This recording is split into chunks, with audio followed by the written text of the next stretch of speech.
यह है दुनिया का सबसे खतरनाक और पावरफुल पॉइंट। 30 मील की इस छोटी सी जगह को कंट्रोल करने का मतलब है पूरी दुनिया पे राज करना, और इसे ब्लॉक करने का मतलब है पूरी दुनिया को तबाह कर देना। इस पॉइंट को कहते हैं स्ट्रेट ऑफ हॉर्मुज। स्ट्रेट्स असल में समुद्र के ऐसे पतले हिस्से होते हैं जो दो बड़े समुद्रों को जोड़ने का काम करते हैं। अब ऐसी क्या खसूसियात हैं इस 30 मील की छोटी सी जगह में जो इसे इतना पावरफुल और इम्पोर्टेंट बनाता है? हमारी जमीन के 70% हिस्से पे समंदर हैं, और इन्हीं समुद्रों के जरिए दुनिया की 80% ट्रेड होती है। किसी भी वक्त तकरीबन 50,000 समुद्री जहाज इन समुद्रों को क्रॉस कर रहे होते हैं। लेकिन बदकिस्मती से इन समुद्रों से गुजरना कोई आसान काम नहीं। कुदरती जोग्राफिया की वजह से इन समुद्रों में ऐसे स्ट्रेट या चोक पॉइंट्स बने हुए हैं जो अगर किसी भी वजह से ब्लॉक हो जाएं, तो पूरी दुनिया की इकोनॉमी हिल के रह जाएगी। यही हुआ था मार्च 2021 में, जब एक कार्गो शिप सुएज कैनाल में 6 दिनों के लिए फंस गई थी और पूरी दुनिया को $10 बिलियन का नुकसान उठाना पड़ा। इसके अलावा भी दुनिया में बहुत से चोक पॉइंट्स हैं, जैसे कि पैनामा कैनाल जो पैसिफिक और अटलांटिक ओशन के दरमियान ट्रेड को कंट्रोल करती है, केप ऑफ गुड होप जो पूरे अफ्रीका कॉन्टिनेंट की ट्रेड फ्लो कंट्रोल करता है, स्ट्रेट ऑफ जिब्राल्टर जो कि मेडिटेरेनियन और अटलांटिक सी के दरमियान ट्रेड कंट्रोल करता है, डेनिश स्ट्रेट बाल्टिक और नॉर्थ सी के ट्रेड को कंट्रोल करता है, तुर्किश स्ट्रेट मेडिटेरेनियन और ब्लैक सी के दरमियान ट्रेड कंट्रोल करता है, और आखिर में स्ट्रेट ऑफ मलाक्का जो पैसिफिक और इंडियन ओशन की ट्रेड कंट्रोल करता है। लेकिन इनमें से कोई भी पॉइंट इतना डेंजरस और इम्पोर्टेंट नहीं जितना स्ट्रेट ऑफ हॉर्मुज है, और इसकी वजह यह है कि पर्शियन गल्फ और गल्फ ऑफ ओमान को कंट्रोल करने का ये वाहिद रास्ता है, और यही से सारे समुद्री जहाज निकल के पूरी दुनिया में जाते हैं। अब पर्शियन गल्फ बहुत इम्पोर्टेंट जगह है क्योंकि 8 कंट्रीज अपनी कोस्ट लाइन इसके साथ शेयर करते हैं, जिसमें ईरान, इराक, कुवैत, सऊदी अरब, बहरीन, कतर, यूएई और ओमान शामिल हैं। इनमें से 4 मुल्कों के लिए बाकी दुनिया से कनेक्ट करने का वाहिद रास्ता ही स्ट्रेट ऑफ हॉर्मुज है। अब अगर आप मिडिल ईस्ट के बारे में थोड़ा भी जानते हैं तो ये तो आपको पता ही होगा कि मिडिल ईस्ट की पहचान उनका तेल है। ये तेल आज भी हमारी दुनिया का सबसे बड़ा एनर्जी सोर्स है। पूरी दुनिया की 33% एनर्जी कंजम्पशन तेल से होती है, चाहे वो ट्रांसपोर्ट के जरिए हो जैसे कि गाड़ी, ट्रेन, जहाज या फिर बिजली बनाने वाले पावर प्लांट्स। इन तमाम सेक्टर्स में 70% ऑयल इस्तेमाल होता है। अब ऑयल का मसला ये है कि ये दुनिया में बहुत कम जगहों पर पाया जाता है।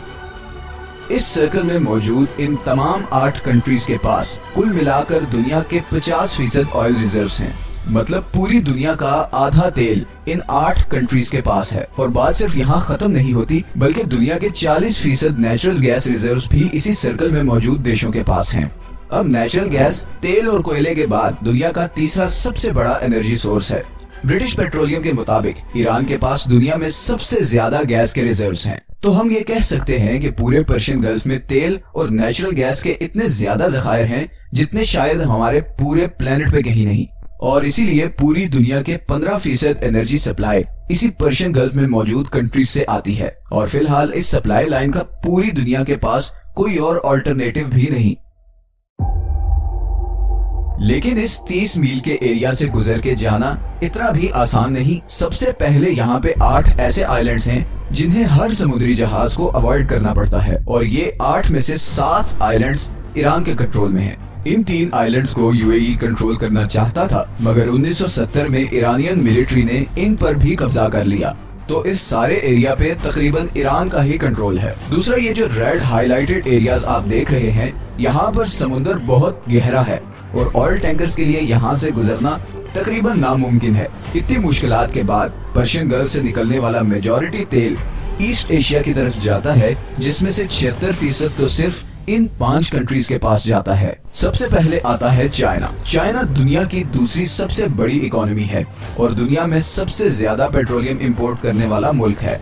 चाइना की टोटल पेट्रोलियम इंपोर्ट का तकरीबन 45% इसी स्ट्रेट ऑफ हॉर्मुज से गुजरकर आता है। जापान दुनिया की तीसरी सबसे बड़ी इकोनॉमी है, जिसे अपनी 100% एनर्जी इंपोर्ट करनी पड़ती है, और इस 100% इम्पोर्टेड एनर्जी सप्लाई में से तकरीबन 80% इसी 30 मील के चोक पॉइंट से गुजरकर आती है। India world's 6th largest economy भी अपना 70% ऑयल और 50% गैस इन्हीं पर्शियन गल्फ कंट्री से इंपोर्ट करता है, और वो भी इसी रास्ते से। इसी तरह साउथ कोरिया जो कि दुनिया की 10th लार्जेस्ट इकोनॉमी है, अपना 70% तेल इन्हीं पर्शियन गल्फ कंट्रीज से टैंकर्स के थ्रू इंपोर्ट करता है, जो उसी 30 मील के स्ट्रेट ऑफ हॉर्मुज से गुजर के आते हैं। तो अगर ये 30 मील की छोटी सी जगह किसी भी वजह से लंबे अरसे के लिए ब्लॉक हो जाए तो दुनिया की दूसरी, तीसरी, छठी और 10वीं इकोनॉमीज बिल्कुल कोलैप्स कर जाएंगी। और इसी तरह पर्शियन गल्फ में मौजूद इन तमाम 8 कंट्रीज का सोर्स ऑफ रेवेन्यू भी खत्म हो जाएगा और एज अ रिजल्ट पूरी दुनिया में एक जबरदस्त इकोनॉमिक क्राइसिस आ जाएगा। इसीलिए ये जगह दुनिया का सबसे खतरनाक और इम्पोर्टेंट चोक पॉइंट है और इसीलिए दुनिया के सारे सुपर पावर कंट्रीज की इस पे कड़ी नजर होती है।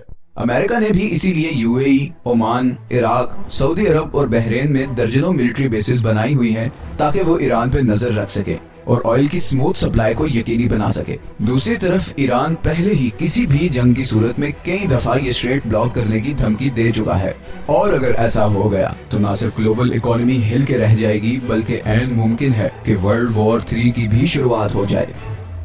अगर आपको ये वीडियो पसंद आई है तो इसे लाइक और चैनल को सब्सक्राइब जरूर कर दें